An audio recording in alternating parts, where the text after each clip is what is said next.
देश की अर्थव्यवस्था और औद्योगिक विकास को बढ़ावा देने के लिए प्रभावी माल परिवहन आवश्यक है। रेल मार्ग से निर्बाध और तेज माल परिवहन सुनिश्चित करने के लिए dedicated freight corridor corporation of India limited DFCCIL ने बीते 2 दशकों में महत्वपूर्ण उपलब्धियां हासिल की हैं। हाल ही में DFCCIL ने नई दिल्ली स्थित भारत मंडपम में अपना 19वां स्थापना दिवस हर्षोल्लास के साथ मनाया,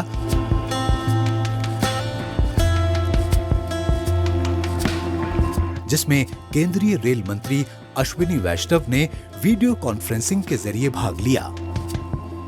डेडिकेटेड फ्रेट कॉरिडोर भारतीय रेलवे का एक बहुत ही इम्पोर्टेंट इंफ्रास्ट्रक्चर प्रोजेक्ट है, जिसके कारण पूरे देश के लॉजिस्टिक्स पे एक पॉजिटिव इम्पैक्ट पड़ा है।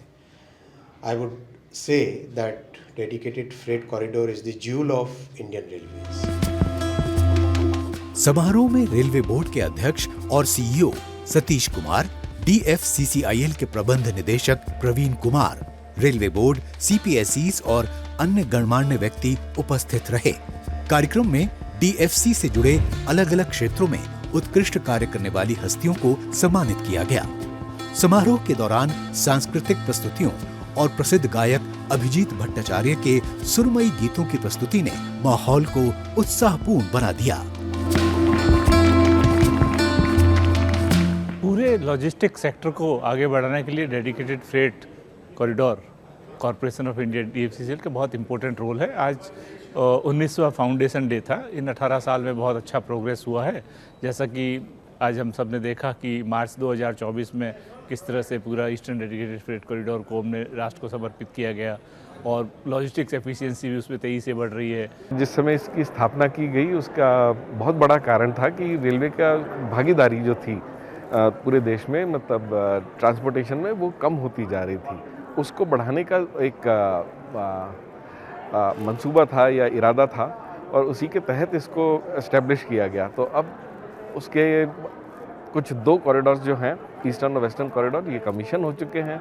उनका एक पॉजिटिव इम्पैक्ट सब जगह देखने को मिलता है। आज ईस्टर्न और वेस्टर्न दोनों को मिला के करीब 350 से ज़्यादा गाड़ियाँ चल रही हैं प्रतिदिन।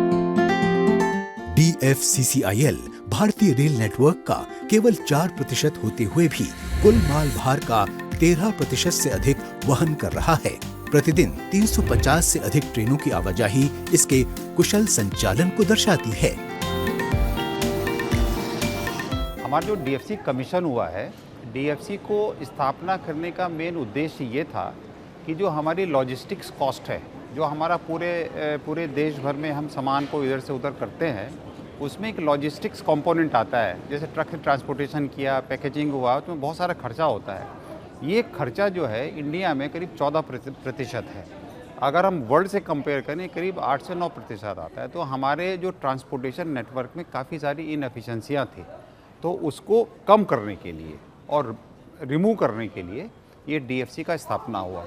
और DFC is a high speed freight corridor, जिसमें कि 100 kmph की स्पीड से गाड़ियाँ चलती हैं, हाई टनेज लेके चलते हैं, 12,000 टन के लोड कैरी कर सकते हैं, और जो कि रेलवे के हिसाब से और बहुत सारे वर्ल्ड के मुकाबले में हम काफ़ी ज़्यादा कैरी कर सकते हैं। हाई स्पीड है, हैवियर है, हायर है, लॉन्गर है, फास्टर है, ये हम लोग का USP है। वित्तीय वर्ष 2024-25 में DFCCIL ने औसतन 496.3 मिलियन ग्रॉस टन किलोमीटर का माल परिवहन किया, जो पिछले वर्ष से 80% अधिक है। नेट टन किलोमीटर में भी माल परिवहन 2 गुना हुआ है और इस वर्ष में ट्रैफिक आय भी पिछले रिकॉर्ड को पीछे छोड़ने की राह पर है।